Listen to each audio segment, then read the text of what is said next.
Would you like me to?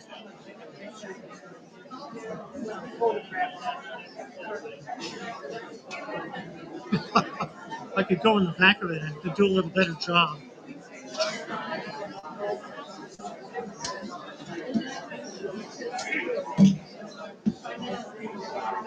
Once you've taken the picture of the faulty curtain, I'll try to fix it from behind.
Yes.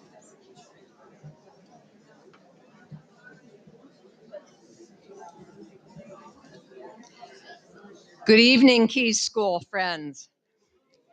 I'm Kathleen O'Toole, and you are in for a treat tonight.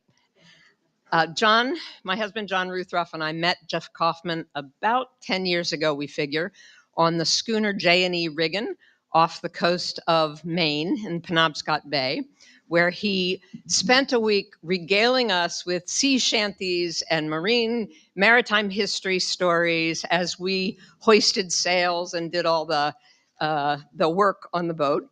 Jeff is best known to a lot of people for his 35 years of singing and organizing maritime music at Mystic Seaport Museum in Connecticut. His active touring schedule also features music from some of his formative influences in the folk era, Tom Paxton, Joan Baez, etc., songs collected in the Catskill Mountains where he grew up, and his time as a sloop singer with the Hudson River sloop Clearwater with Pete Seeger.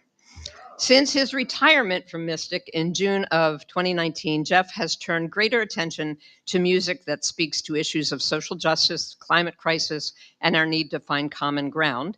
His newest CD, On a Day Like Today, includes covers of Jacques Brel, Leonard Cohen, Phil Oakes, John Prine, CDs for sale. But tonight, he's focusing on our region with tales and songs of the Chesapeake. Please help me welcome Jeff Kaufman. Thank you, Kathleen, and thank you to the Keese School for actually, with Kathleen, helping to organize how this would happen. But to be able to do a program here is a great honor for me. And Dave Reiser for helping with coordinating sound and doing the lights. So this program, I call it Chronicles of the Chesapeake. It could be Maritime Chronicles. A lot of it will be maritime focused. But I'm going to start with 3 verses of a song from Bob Zentz from Norfolk, and sort of to set the scene about the whole vision of the Chesapeake.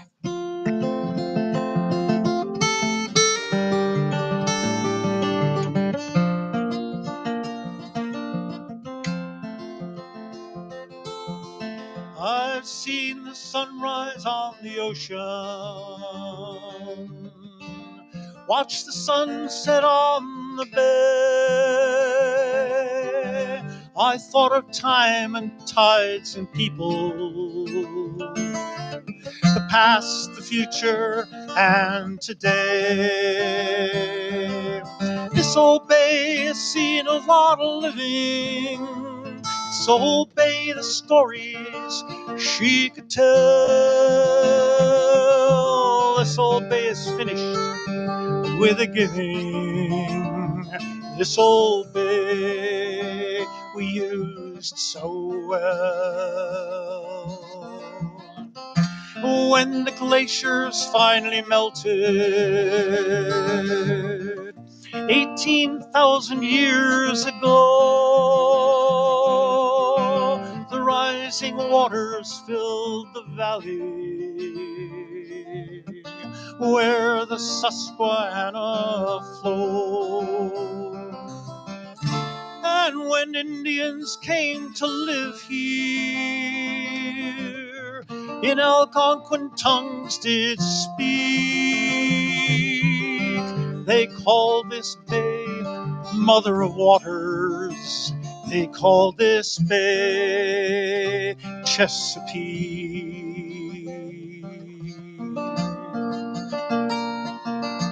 And when the English settlers landed, strangers in a stranger land, they made their changes for survival.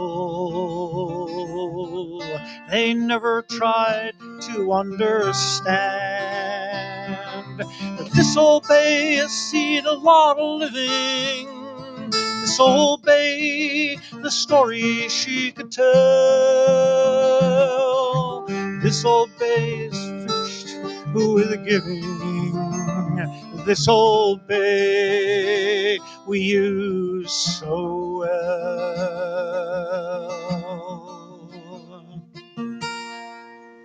And there'll be more of that later.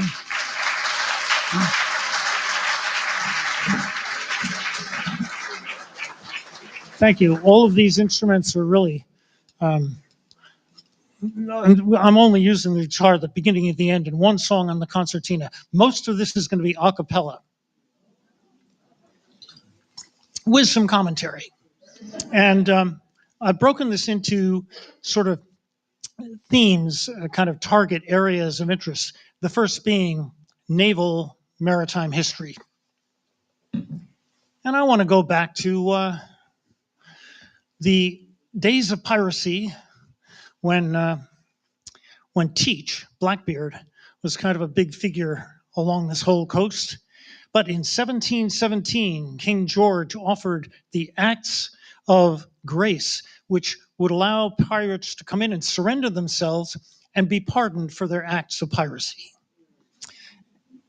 About that, somewhat later on, Ben Franklin, at the age of 16, we do believe, is the one who penned this particular piece about the demise of Blackbeard. Will you hear of a bloody battle lately fought upon the seas? It will make your ears to rattle and your admiration cease. Have you heard of Teach the Rover and his knavery on the main? How of gold he was a lover, how he loved ill-gotten gain. When the acts of grace appeared, Captain Teach and all his men unto Carolina steered, where they treated him kindly there. There he married to a lady and gave her £500. But to her he proved unsteady, and he soon marched off that ground and returned, as I'll tell you, to his knavery as before, burning, sinking ships of value, filling them with purple gore. When he was in Carolina, there the governor did send to the governor of Virginia, asking if he would help some lend. Then our man of war's commander to small sloops he fitted out. 50 men he put on board, sir. They resolved to stand it out. The lieutenant he commanded both the sloops, as you shall hear, and before they landed, he suppressed them without fear. And I don't really know what that line means. Valiant Maynard as he sailed, soon the pirate he did espy. With his trumpet then he hailed, and to him they did reply. Captain Teach is our commander. Maynard said he is the man that I am resolved to hand, sir. Let him do the best he can.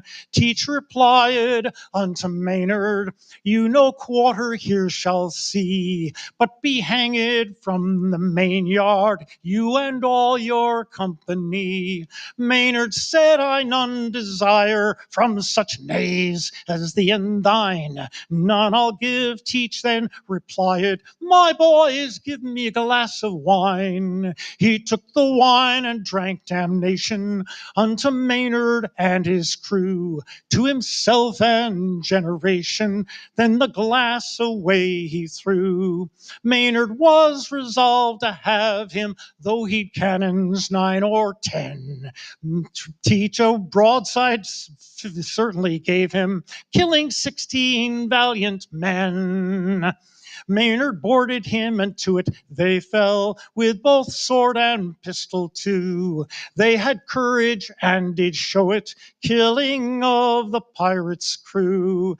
Teach and Maynard on the quarter fought it out most manfully.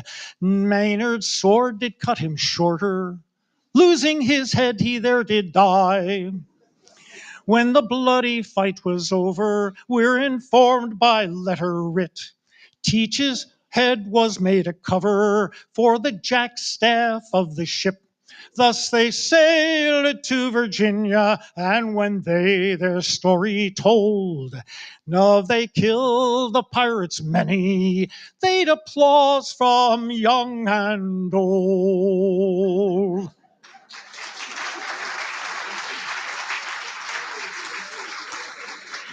So That battle took, or that fight took place on the 12th of November, 1718. And that was the end of Blackbeard. In getting all the way up to the Revolution, we didn't have much in the way of big vessels yet to fight the British during the Revolution. What we did have was captured vessels from other countries, particularly in the case of this song from France. And now, George Washington had insisted, and a bill had been passed in 1794 to build 6 frigates. And one of them, Constellation, was built in Baltimore, and the Constitution was built in Boston.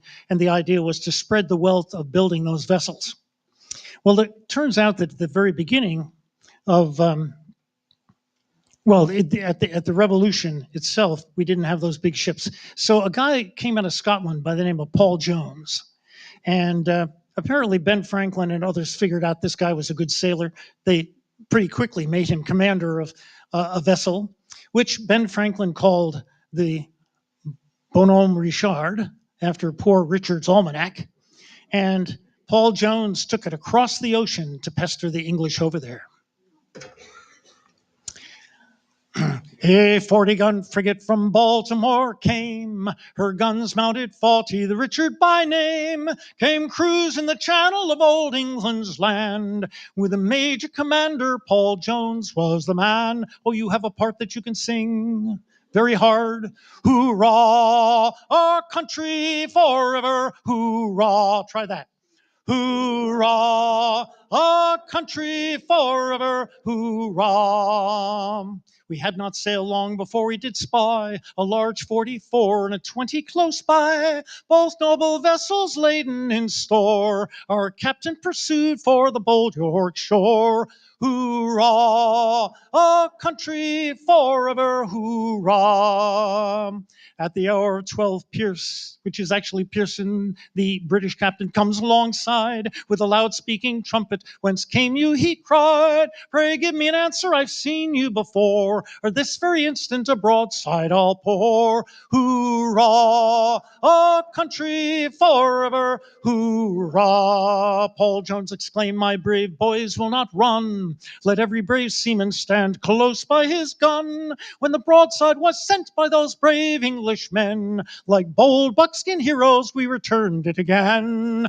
Hoorah, our country forever, hoorah. We fought them 5 glasses, which is either 5 half-hour sand glasses or 5 hour-long sand glasses. We fought them 5 glasses so hot, till 60 brave seamen lay dead on the spot. 70 more lay bleeding in gore. Pierce's loud cannon on the Richard did pour. Hoorah, our country forever, hoorah. Our gunner got frightened. To Paul Jones he came. Our ship is a sinking likewise in the flame. Paul Jones exclaimed in the height of his pride, it's this day I'll conquer or sink alongside. Hoorah, our country forever, hoorah. Now, my brave buckskins, you've taken the prize, that large 44 and the 20 close by, both noble vessels laden in store. We'll toss off our cans to our country once more. Hoorah, our country forever, hoorah, hoorah, our country forever, hoorah. Paul Jones.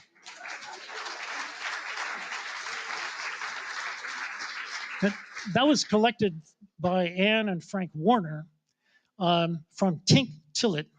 Let's see, out on the Outer Banks of North Carolina. I'm not sure where Tink lived, but wonderful collection of traditional music, and a chunk of it from down here by the Warners. So we think about the Revolution, and then you move on to the War of 1812. And it seemed like we couldn't stay out of trouble with English one way or the other. And it, of course, as you may well know, the balance of agreement in the days of the Revolution was very close in terms of Whig and Tory and who wanted to have what happen. So it was something of a close call that we had the revolution and won the revolution to begin with. And then it didn't take too long before we had to come to blows again. And the reason was mainly business. The English were making it more difficult to sell goods overseas. We had a burgeoning shipping effort coming out of particularly this part of the East Coast. And if it was getting harder and harder to sell it to different places in Europe, that was part of the problem. So you end up with us going to war in 1814, 1812.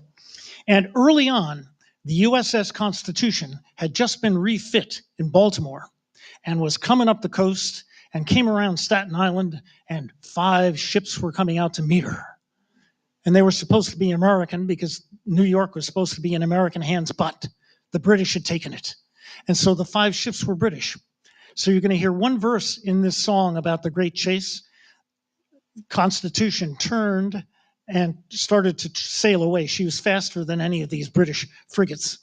But the wind died. And for over one 24-hour period, they took kedging anchors out to the full length of a cable and walking around the big capstan in the middle of the ship that could have 50 men on one deck and 50 on the other. They pulled themselves up to these kedging anchors, pulling themselves away from the 5 ships. But the 5 ships put all of their boats in front of one and rowed like hell. And by daybreak the next day, they were getting closer. And by midday, the bow chaser shots from that particular British vessel were dropping just astern of the Constitution when the wind came up and she sailed away. The Constitution long shall be the glory of our Navy. When she battles with a foe, she sends them to old Davy. Yankee Doodle, keep it up. Yankee Doodle dandy. Well, then let the British folks consult. The last 2 lines change every time. So you can give me the first 2 lines of the chorus. I'm going to move it up a little bit. Not long ago, 5 British ships unto her gave a chase, sir. Spite of all equips and cranks, she beat them in the race, sir. Yankee Doodle, keep it up. Yankee Doodle dandy. Though 10-1, the Yankee boys at fighting were quite handy. At length the British ship carrier quite proudly came across her. Dacre said in half an hour in air he'd surely toss her. Yankee Doodle, keep it up. Yankee Doodle dandy. He counted chickens ere they hatched because the eggs were handy. Soon, alas, poor Dacre's found he was quite mistaken. Thought he got himself well off by saving of his bacon. Yankee Doodle, keep it up. Yankee Doodle dandy. The Yankee boys at fighting fun are always quick and handy. Now begun the bloody fray, the balls flew thick and hot, sir. In half an hour the dead deed was done, the Guerriere went to pot, sir. Yankee Doodle, keep it up. Yankee Doodle dandy. The Yankee boys at fighting fun are always quick and handy. So here's a health to Captain Hull and all his noble crew, sirs. Should he wish to fight again, his lads will see him through, sirs. Yankee Doodle, keep it up. Yankee Doodle dan. At riddling British ships, I'm sure brave Hull is quite the dandy.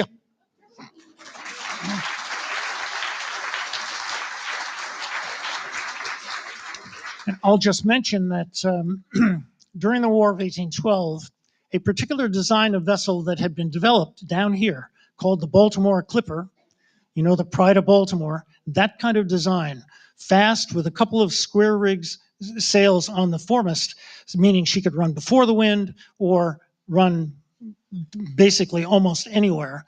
And she was fast.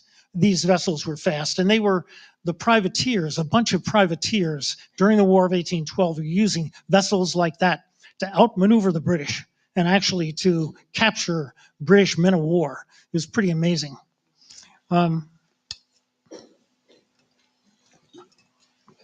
And of course, in 1814, you have the Star-Spangled Banner being written to honor the fact that the British could not come into Baltimore and burn it.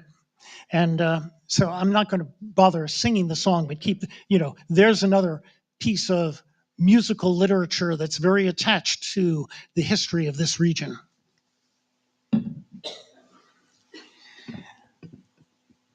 But then we'll move on to the Civil War. And we were really dealing with, again, a situation of this being north against south, but a lot of maritime business going on, a lot of maritime fights going on, and the evolution of what is known as the ironclad. And it turns out that the South, the Confederacy had captured a northern warship called the Merrimac, and it actually had burned, and they took that hull and rebuilt it, and they turned it into what they called the Virginia, but it's still called the Merrimac in this particular song. And the Merrimac steamed into Hampton Roads when there were half a dozen of our warships there, not ironclads.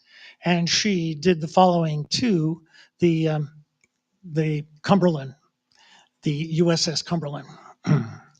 Come all ye jolly seamen, likewise ye landsmen bold. It is a dreadful story to you I must unfold, all about the Cumberland, that ship so true and brave, and it's many's a loyal seaman who found a watery grave. Was early in the morning, just at the break of day, the man upon the lookout down to the rest did say, there is something like a housetop to the larboard sheet is lay. Oh,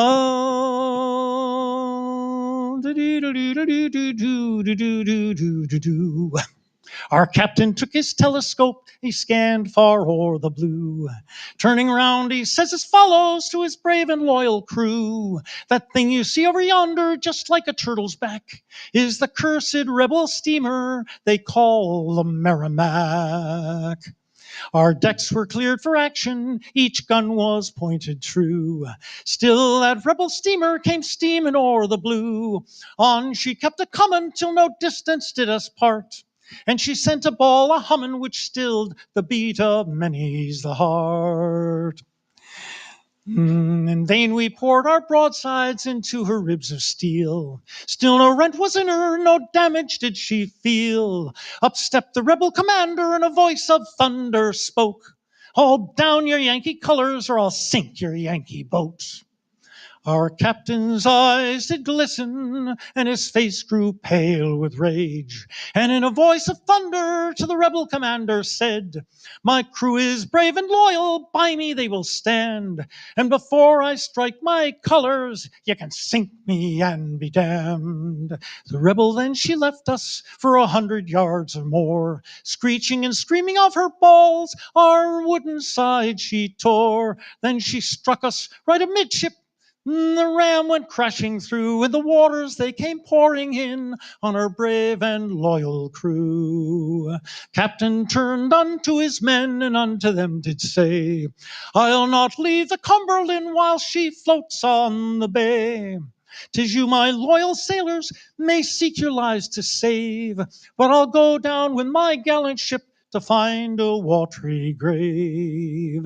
They swore that they'd not leave her, and they armed the guns afresh. Broadside after broadside poured till the waters reached their breast.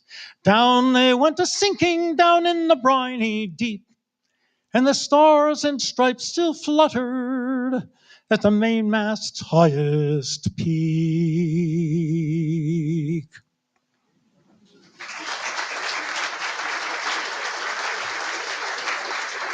That battle happened on the 8th of March, 1862. The very next day, the Monitor appeared and neutralized the Virginia. And so the ironclad fight throughout the rest of the war was relatively balanced. However, in my kind of maritime music shanty role, I was invited with my trio to Plymouth, North Carolina, which was held by the Confederacy through most of the war up till fairly late in 1864. And there was an ironclad off the mouth of the Roanoke River that was able to destroy any Yankee gunboats that came in and kept the Roanoke open to get supplies to Lee for 3 years. I mean, that was one reason why that war kept on going, was just the one ironclad, very much like the Virginia, lying off the mouth of the Roanoke River. And of course, my wife Penny and I were just in Bermuda. And what did we find out? Bermuda was a hotspot for harboring the Confederate blockade runners. And there was only one kind of northern fellow who was an agent there, was supposed to be representing the interests of the North. But there were lots and lots of people in Bermuda who were sympathizing with England. England, that was supposed to be neutral, but was building these vessels by the hundreds in Birkenhead. And the most famous of those, of course, was the Alabama.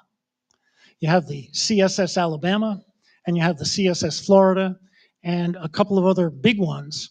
But the Alabama was so powerful, and nobody was able to kind of damage her, that she holed up American shipping around the world.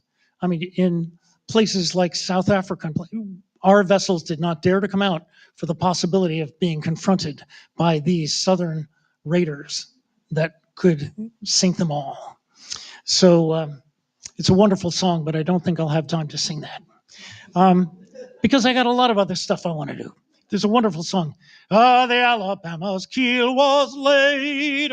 Roll, Alabama, roll. It goes on and on like that. It's actually a great shanty, and on the chorus of Roll, Alabama, roll, you can really get a sail raised pretty handily.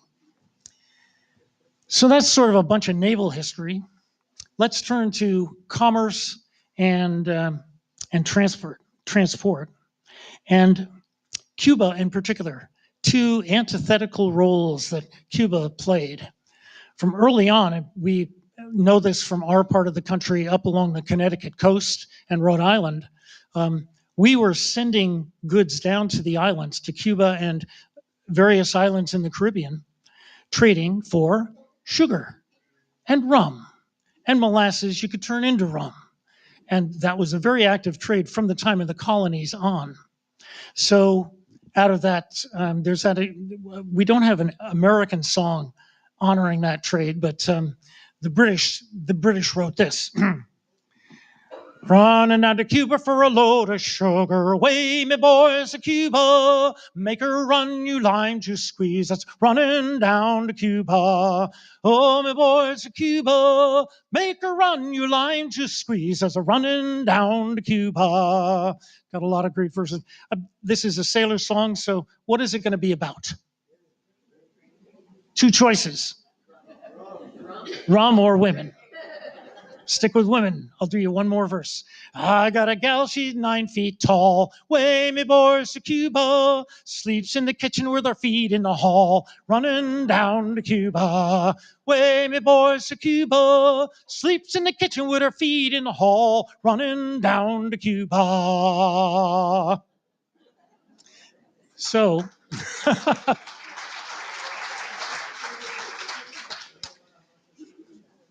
meanwhile, I suggested that we're developing our trade along this coast, and it was growing, it was burgeoning throughout all this period of time.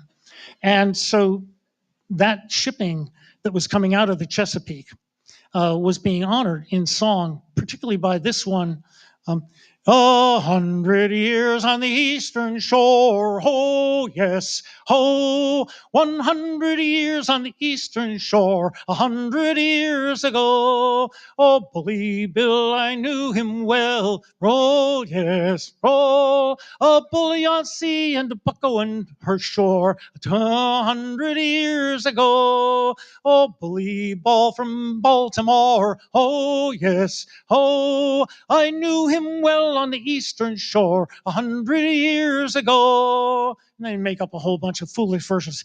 You used to hear that pigs could fly, oh yes, oh, you can believe that if you bloody well lie 100 years ago. And so they just improvise verses to get some of the work done. And that was a good one for hauling up a sail as well. So a good halyard shanty.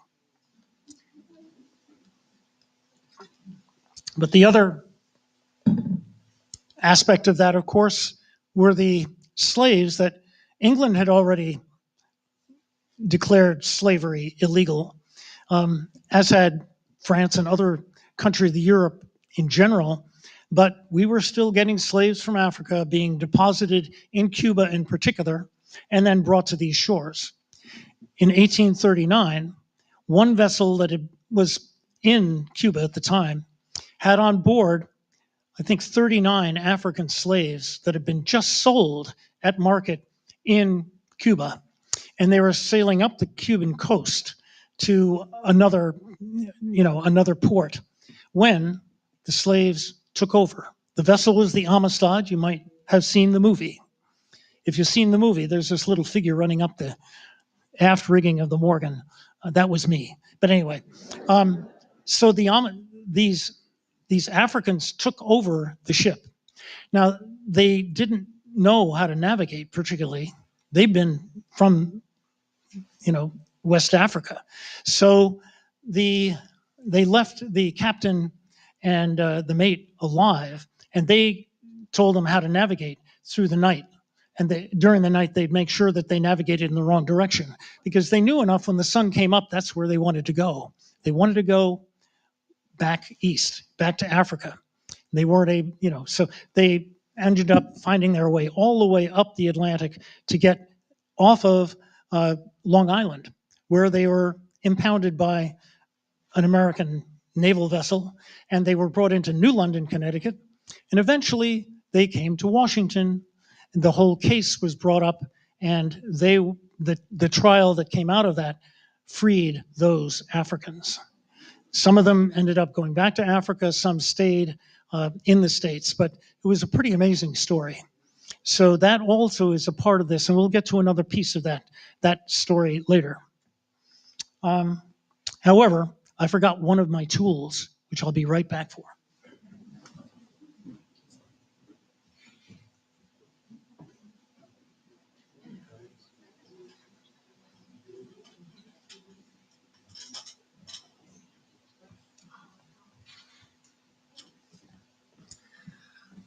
Because as we're talking about commerce and the development of trade, as the Piedmont began to grow more and more goods, you needed to bring them downriver to get them shipped off from particularly Richmond, Virginia.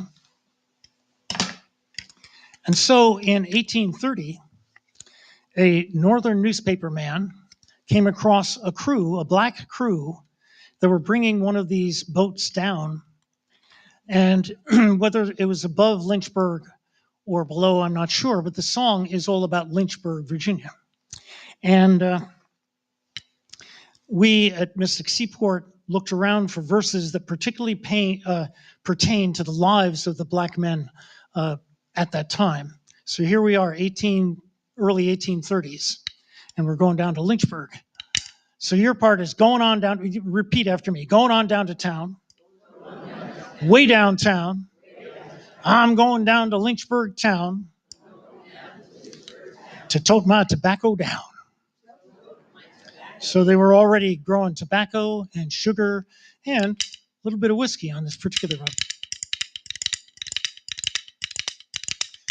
Going on down to town, way downtown. I'm going down to Lynchburg town, tote my tobacco down. Here, whiskey by the jug, boys, sugar by the sack. Floated on down to Lynchburg town, bushwhack on back. Well, I'm going on down to town, way downtown. I'm going down to Lynchburg town, took my tobacco down. I went on down to Lynchburg town, I bought me a jug of wine. They tied me up to that whipping post, and you think about that line. And they give me 49. I'm going on down to town, way downtown. I'm going down to Lynchburg town, took my tobacco down. Then I went on down to New Orleans, cutting on that sugar cane. Easier, hardest work ever I done, love little Liza Jane. I'm going on down to town, way downtown. I'm going down to Lynchburg town, took my tobacco down. Yes, the hardest work ever I done, cutting on that sugar cane. Easiest work ever I done, hugging little Liza Jane. I'm going on down to town, way downtown. I'm going down to Lynchburg town, took my tobacco down. Well, there's a lot of other verses about animals in this song. Well, I'll give you the first one. Liza Jane's a pretty girl, sweeter than a blossom. You want to get your finger bit? Poke it at a possum. I'm going on down to town, way downtown. I'm going down to Lynchburg town, took my tobacco down. It's 18 pounds of meat a week. There's whiskey here to sell. How can a young boy stay at home when the pretty girls look so well? I'm going on down to town, way downtown. I'm going down to Lynchburg town, took my tobacco down. Yes, I'm going on down to town, way downtown. I'm going down to Lynchburg town, took my tobacco down.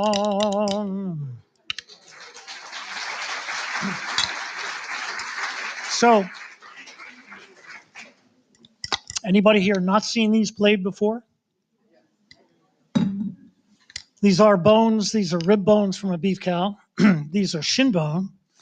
And I like to sing them with songs like that because the black repertoire really lends itself to this instrument, which was developed by them, probably a version of a West African instrument, but developed here, played on the plantation along with the banjar, long-necked gourd turned into what became the banjo, and a tambourine, which is sort of the banjo without the head, and bones. And that was so exciting, that music on the plantation, that white men had to imitate it and created the minstrel show. So by 1830, the first minstrel shows with men in blackface were coming on the scene. And really, a very interesting piece of our history involved that whole relationship. A lot of those minstrel bands were very unkind to the source of their music. But a few people respected that black population and would say so when they were performing their music. So that actually happened on the James River, that particular incident of seeing those men. And I'll break away from the water for a moment here and talk about railroads. The B&O Railroad was founded in 1827, and by 1852 it reached Wheeling, West Virginia. Or Wheeling, Virginia. And so that there's a whole tradition of music that goes along with building railroads. One part is Irish. And the Irish eventually got the name of Gandy dancers because they were using shovels built by the Gandy Company out of Chicago. So this is a little later than we're talking about here. But they would, when they needed to level a tie on the railroad, they'd stick the shovel under the tie. They were trying to get more gravel under the tie, and they'd get out on the handle and do a little dance. That was called Gandy dancing. But you end up with a song like, in 1841, I put my corduroy breeches on. I put my corduroy breeches on to work upon the railway. Fiddle me yory yory yay, fiddle me yory yory yay, fiddle me yory yory yay to work upon the railway. In 1843, I married me sweet Betty McGee, an elegant wife she made for me to work upon the railway. Fiddle me yory yory yay, fiddle me yory yory yay, fiddle me yory yory yay to work upon the railway. and it would go on, and you just make up more verses for every year, and you'd end up with a good long song to get whatever job you needed to done. But the other population that were working on these railroads were black. And their particular job that has come down to us as a record of that is line and track. So you got yourself a couple of tracks, and they're getting a little squiggly. So you got to go out and straighten them. And so you get a crew of like 8 men with crowbars, heavy crowbars, and you get them lined up along there, and the line boss would stand at the end. He's looking at these tracks to make sure they get straight, and he'd sing, "Hey boys, can't you line up? Hey boys, can't you line 'em? Hey boys, can't you line 'em? See Louise go line in track. If I could, I surely would stand on that rock that Moses stood. Hey boys, can't you line 'em? Hey boys, can't you line 'em? Hey boys, can't you line 'em? See Louise go line in track. I don't know, but I've been told streets in heaven are paved with gold. Hey boys, and on and on. And then somewhere along the line, they get that particular piece straight. On down the line, boys, and they move on down the track and keep on doing it. In about 1995, I brought a gang of line and track fellows from Virginia. I'm trying to think of what town it was. And these guys were now in their 80s. But I rented 2 rails, like 18-foot long pieces of rail, and 3 ties and hammers and spikes and everything they needed. And the first night that they got on that, it was all kind of loose hanging out. And the 2 eldest fellows there were swinging 9-pound hammers to bolt that whole thing together. And for the rest of the weekend, the whole gang would move that thing about 3 or 4 feet that direction, one demonstration, and 3 or 4 feet back, the whole structure. So really impressive. And so you can go online and look up line and track, and you'll see some wonderful characters who are still around today. I'm hoping some of them are still around, and you'll get more of that story from them. Well, meanwhile, in terms of getting back to the water, how many of you sail out here on the Chesapeake? Well, I came down for 15 years or so, and out of Baltimore, sailing on the Mystic Whaler with John Edgerton. And he's a fine captain, and he knows his ground. And we never ran aground on anything. But it's not easy in the Chesapeake to avoid stuff to run into. And so, particularly at the mouths of different rivers, you have lighthouses being built. And so in 1875, they put a light at the mouth of the Patapsco and on 7-foot knoll. And I gather it was pretty effective. But one night, Thomas Steineyes, this is up in 1933, he is the keeper of that light, and he was asleep. And a tugboat had run on the knoll. And so out of that, we can't always find a traditional song that talks about an event. And so Janie Maneely, who used to live down here outside of Baltimore for a long time, has written a number of wonderful songs about the Chesapeake. And she wrote this one about Thomas Steineyes and that night. Thomas Steineyes, he lay sleeping, storm wind blowing the night apart.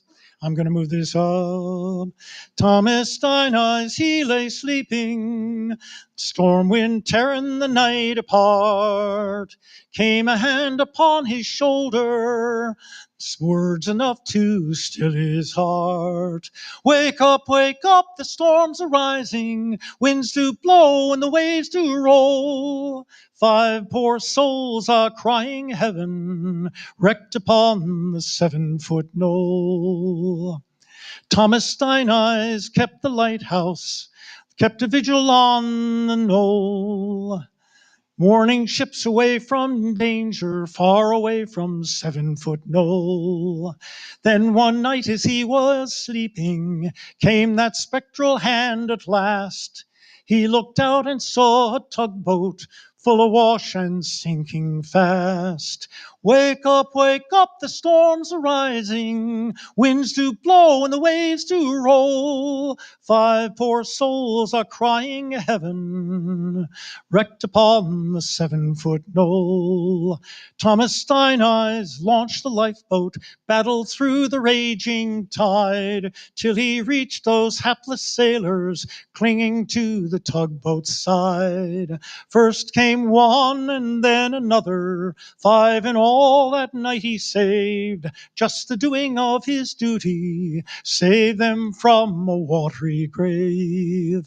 Wake up, the storms are rising, winds do blow and the waves do roll. 5 poor souls are crying heaven, wrecked upon the 7-foot Knoll. Thomas Steineyes kept the lighthouse, kept a vigil on the shoal, warning ships away from danger, far away from 7-foot Knoll.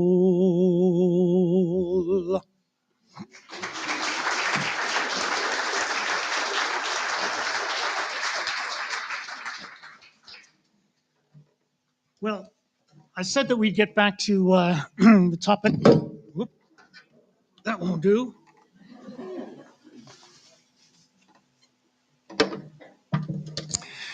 That we would get back to the subject of slavery. And of course, the couple of famous people in that regard, Frederick Douglass and Harriet Tubman, come out of that story. And we've been to the wonderful Frederick Douglass Isaac Myers Maritime Park in Baltimore, and it's just a wonderful place to find his story. But he of course grew up on the Eastern Shore on a plantation as a slave. But at the age of 12, he began learning his alphabet. He had been able to get to Baltimore and into Fells Point. And before too long, he was a caulker, which is a big job, a serious job in the maritime sailing industry. So there he was as a caulker. And then in 1838, he managed to successfully disguised himself and managed to get north. And of course, then he lectured all over, telling the story of what was going on. And then the story of Harriet Tubman is fascinating in so many ways. One being, and I just found this out from Charlie Baum, who's involved with the Greater Washington Folklore Society. Harriet Tubman's father, Ben Ross, was a timberman. And he actually, first as a slave and then he was manumitted, so he was free after 1840. But he went all over Maryland, kind of telling people about their lumber, about their trees. And young Harriet went with him. And she learned the terrain of Maryland to the point that when first she self-emigrated, let us say in 1839, and then she kept coming back, and let's see how many times, 13 times she came back to lead a total of 70 people to freedom. So really remarkable and worth singing this song in honor of all of that.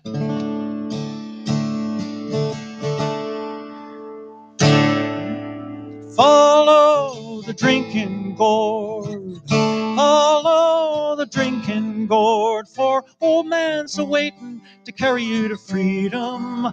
Follow the drinking gourd. You could sing that the next time it comes around. The quail sun comes up and the first quail calls, follow the drinking gourd. There's an old man a-waiting to carry you to freedom. Follow the drinking gourd. Follow the drinking gourd. Follow the drinking gourd, for the old man's a-waiting to carry you to freedom. Follow the drinking gourd. The river bank will make a mighty good road. Dead trees will show you the way. Left foot, peg foot, carrying on. Follow the drinking gourd. Follow the drinking gourd. Follow the drinking gourd, for the old man's a-waiting for to carry you to freedom. Follow the drinking gourd. Now the river ends between two hills. Follow the drinking gourd. But there's another river on the other side. Follow the drinking gourd. Follow the drinking gourd. Follow the drinking gourd, for the old man's a-waiting to carry you to freedom. Follow the drinking gourd. Follow the drinking gourd. Follow the drinking gourd, for the old man's a-waiting to carry you to freedom.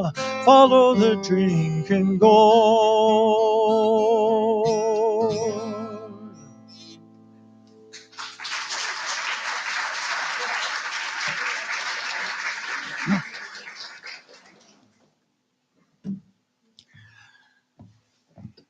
So now we're going to get into oysters and menhaden and more. See how we're doing? Oh, we're doing pretty well. I might have to go back and sing more of some of the songs I already did. No, let's see. We're supposed to finish at 1:30. Okay. So oyster dredging, when John Smith first showed up in the Chesapeake, he made reference to the fact of how hard it was to navigate around the oyster shoals. But we took a lot of them, and by the time you get to the 1890s, they're getting a little scarce. So you begin making rules, and you're going to have beds where you put the seed oysters so they can grow to full size, and you're not supposed to go there. However, the Merlin boys would always go on the Virginia side, and the Virginia boys would go on the Merlin side. And it was, in fact, they had police boats out there with armaments to try to quell all that went on. But out of all of that comes a song that Andy Wallace found in an attic outside of Washington when he bought a house. So this song is from Edward Hammond.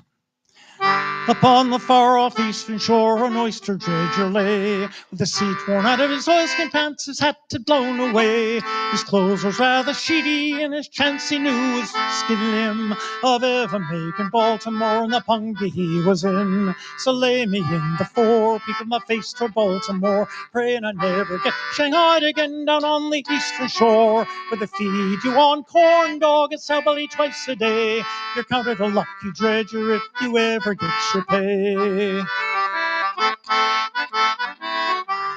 In spirit he could fancy himself in a restaurant again, ordering plates of liver from Self and Shorty McLean. The dredgers stood around him, their eyes could scarcely see, from drinking 5-cent whiskey. Oh, what a glorious spree.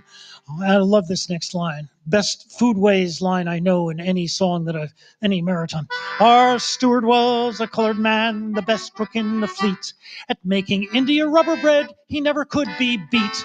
His shadow soup was wonderful, and on a Christmas day, we'd eat dead duck he'd picked up floating down the bay. 'Twas on a chilly evening after working all the day. Our captain spied with his telescope the police sloop far away. With sails trimmed aft and topsail set, our gallant pungy flew over to the forbidden ground to get your jag or two. But scarce we'd started working when the police sloop hove in sight. Haul down your jib was his command, and then commenced the fight. Our captain hauled his pistols as the sloop to round us tried. We made away, we lifted our dredge and made away upon the foggy tide. So lay me in the fore, peeking my face toward Baltimore, praying I never get shanghaied again down on the eastern shore, where they feed you on corn dog, Subway twice a day. You're counted a lucky dredger if you ever get your pay.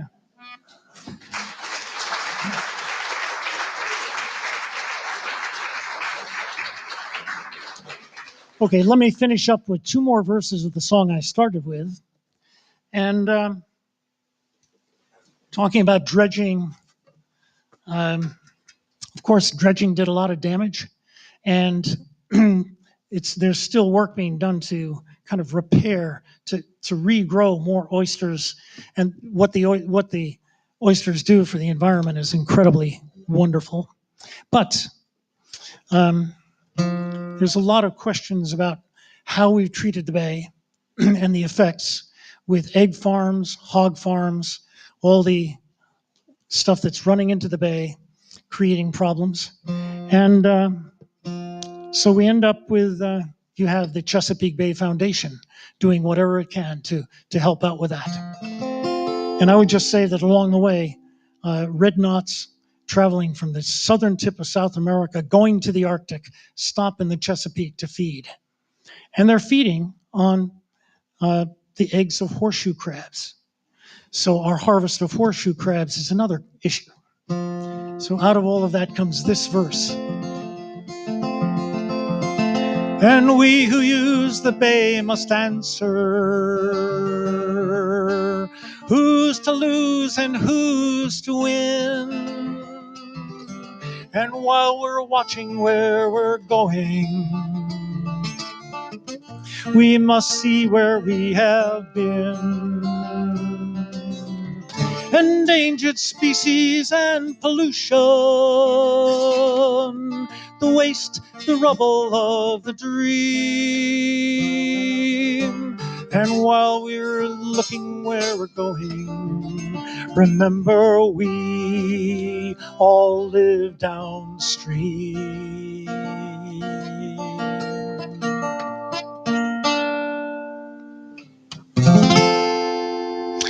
And I think that's all I have the time for tonight. So thank you so much.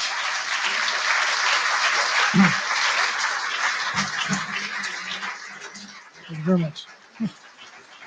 Thanks. Well, we have a few minutes for questions.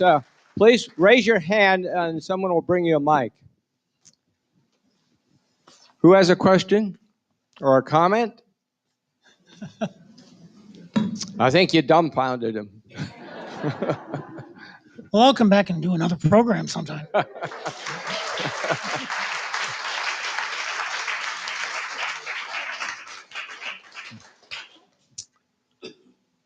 One more time. Who has a question?